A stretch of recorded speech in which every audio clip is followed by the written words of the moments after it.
Hola, estimados estudiantes. Bienvenidos una vez más al curso de Economía. Hoy vamos a hablar con respecto al tema el trabajo. Vamos a iniciar la clase respondiendo a la interrogante: ¿qué es el trabajo? El trabajo es la actividad física o mental que realiza el hombre para crear bienes y servicios.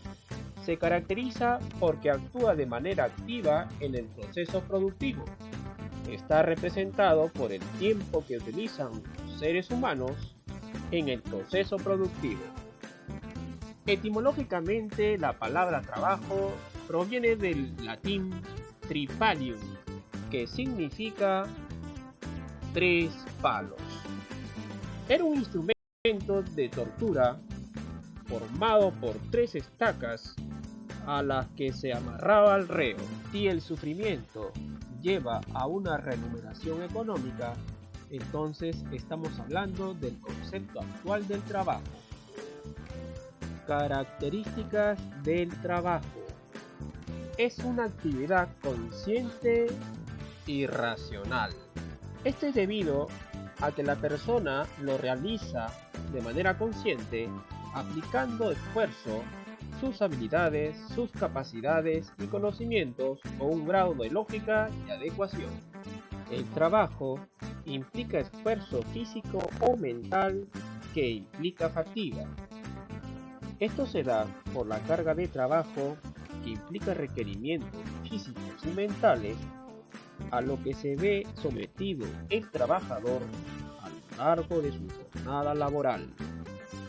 El trabajo es una actividad penosa y obligatoria porque implica esfuerzo físico y mental por largas horas jornales con el fin de obtener una remuneración que cubra sus necesidades.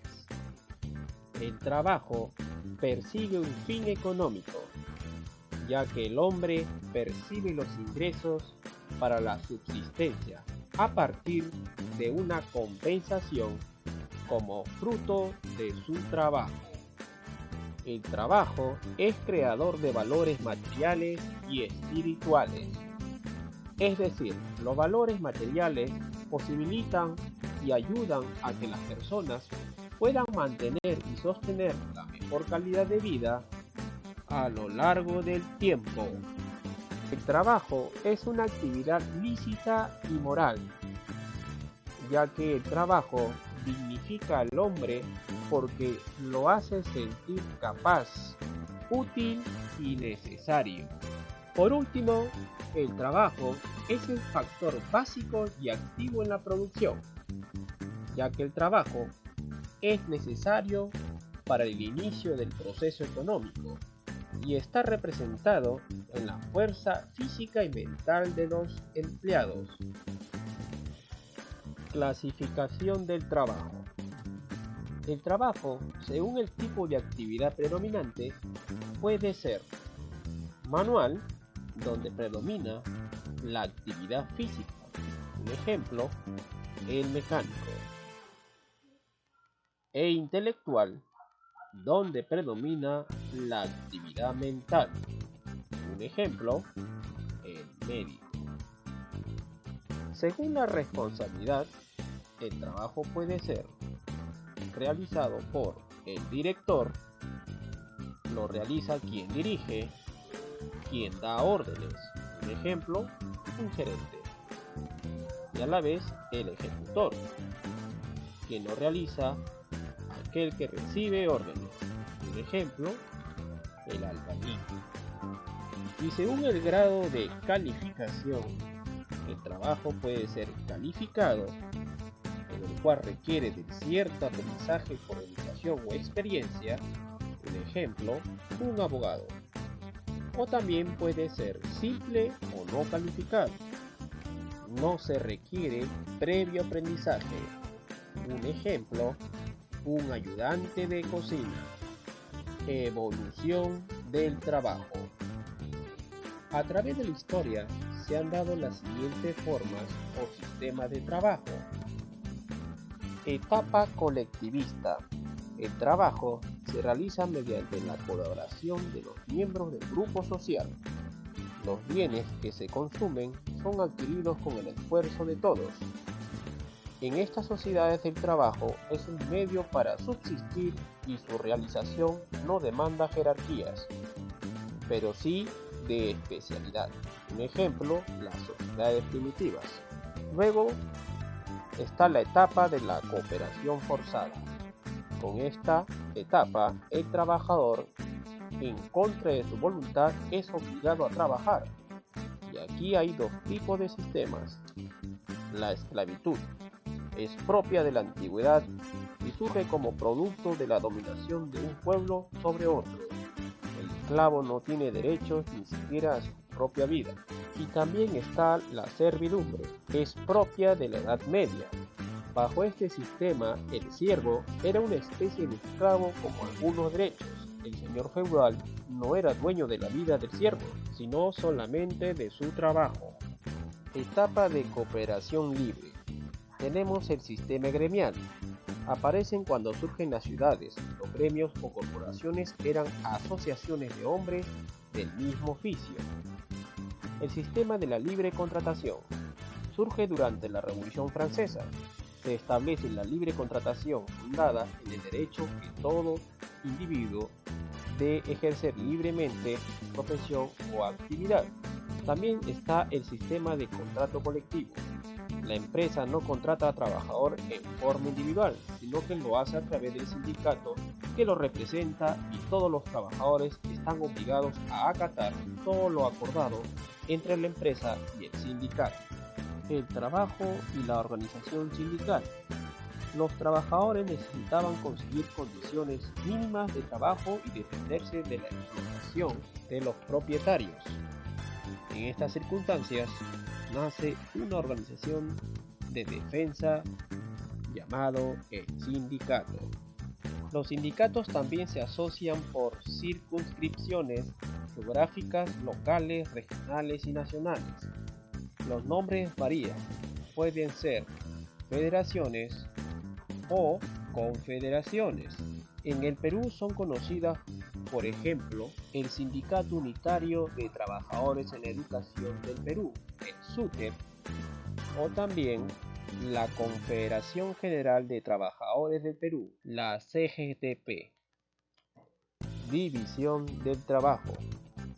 Tenemos modalidades y dentro de ellas por ocupación, cuando las personas se dedican a actividades por especialidades diversas. Un ejemplo, agricultores, carpinteros, peluqueros.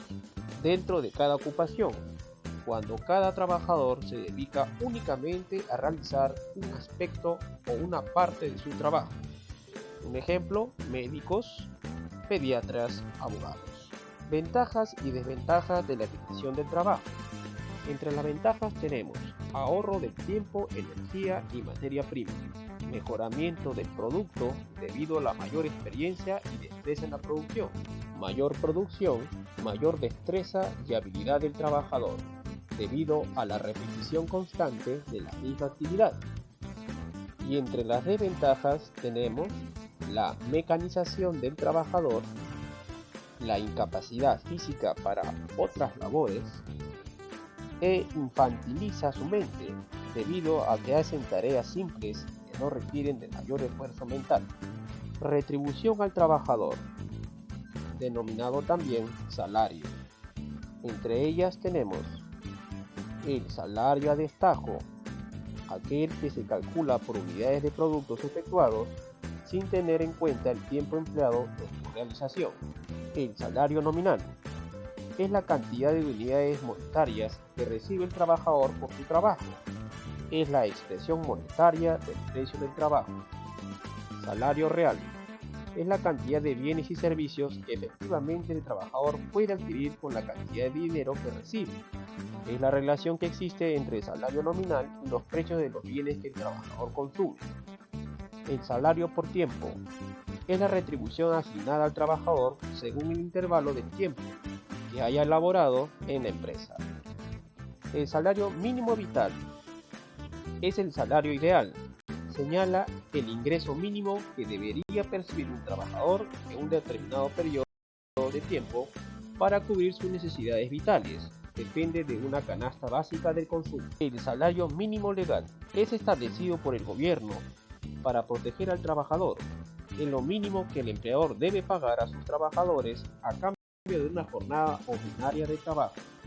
Y por último, el salario con primas, en el cual consiste en otorgar al trabajador una bonificación adicional a su salario por su mayor rendimiento, por ejemplo, por un mayor volumen de ventas. Clases de salario. Según la persona que lo percibe, puede ser jornal, sueldo, honorarios, emolumentos, dieta. Según el poder adquisitivo, puede ser salario nominal, salario real, salario mínimo legal, salario mínimo vital.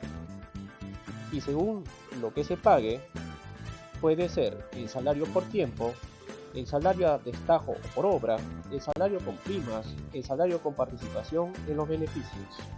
El sindicato. El sindicato es una organización para la defensa de los derechos de los trabajadores.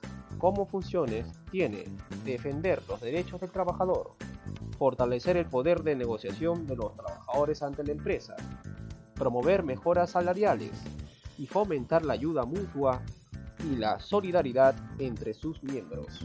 Conflicto del trabajo. Son las tensiones y luchas que se suscitan en los centros de trabajo originados por los desacuerdos entre los trabajadores y los empresarios. Causas: salarios bajos, maltratos de los empresarios, represalias, despidos injustificados y condiciones laborales adversas. Forma de lucha. El paro. El trabajador detiene sus actividades productivas por 24, 48 o 72 horas. La huelga. Los trabajadores suspenden sus actividades indefinitivamente. El boicot. Los trabajadores acuerdan no consumir ciertos productos de la empresa conflictiva. El sabotaje. Son los daños a los bienes e instalaciones de la empresa donde laboran. El lockout es el cierre temporal de la empresa por el empleador. Forma de solución. La conciliación. Cuando los trabajadores y el empresario se reúnen con un mediador quien propone alternativas de solución. Sin embargo, dichas propuestas no tienen carácter impositivo. En base a estas alternativas se arriba a un consenso de solución. El arbitraje ocurre cuando las partes en conflicto, trabajadores y empresarios, no llegan a una solución, por lo que el Estado interviene en calidad de árbitro, teniendo sus resoluciones fuerza de ley. Eso ha sido todo, muchachos, muchas gracias y nos vemos en la próxima clase.